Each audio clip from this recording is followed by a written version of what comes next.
En quête d'un nouveau challenge après son départ de l'équipe de France féminine, éliminée en quart de finale des Jeux Olympiques, Hervé Renard serait enclin à mettre de l'eau dans son vin. Désormais libre de tout contrat, après cette sortie prématurée au tournoi de football olympique féminin à domicile, Hervé Renard explore de nouvelles opportunités. En annonçant très tôt que son départ surviendrait après les Jeux Olympiques de Paris 2024, le technicien français avait signifié son ambition de prendre les rênes d'une sélection masculine cette fois, avec en ligne de mire la Coupe du Monde 2026 et un gros contrat à la clé. En quête d'un remplaçant à l'éphémère Finidi Georges, limogé après un mois et demi sur le banc des Super Eagles, la Fédération nigériane de football avait approché le double champion d'Afrique avec la Zambie et la Côte d'Ivoire.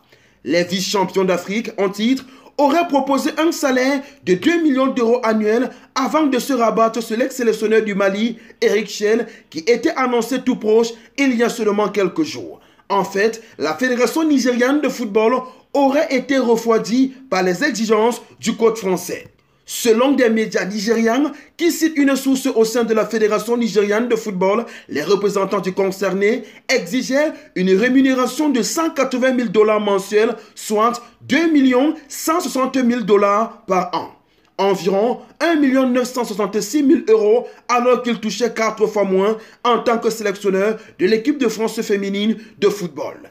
In fine, celui-ci aurait fait volte-face. Plus concrètement, il aurait accepté de revoir ses conditions à la baisse. De quoi possiblement rabattre les cartes, voire coiffer au poteau le Malien Eric Chelle. Remercié par la Fédération malienne de football après ses 2 dernières sorties manquées durant les éliminatoires pour le Mondial 2026 avec les Aigles du Mali, Eric Sékou Chelle a été approché par les autorités nigérianes. Le ministre des Sports du Nigeria aurait échangé avec le technicien en France durant son séjour. A noter que l'ex-sélectionneur de l'équipe nationale de Gambie, Tom Saintfiet, en poste sur le banc des Philippines depuis février dernier, est lui aussi pisté. Une décision définitive sera prise rapidement car le prochain rassemblement est prévu pour le mois de septembre avec les qualifications pour la Coupe d'Afrique des Nations Maroc 2025. En difficulté dans les éliminatoires de la Coupe du Monde 2026 avec aucune victoire en 4 journées et une avant-dernière place au classement avec 4 points, le Nigeria a besoin d'un second souffle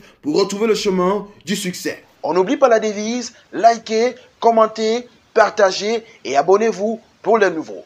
On Sport TV, la chaîne référence de l'actualité sportive africaine.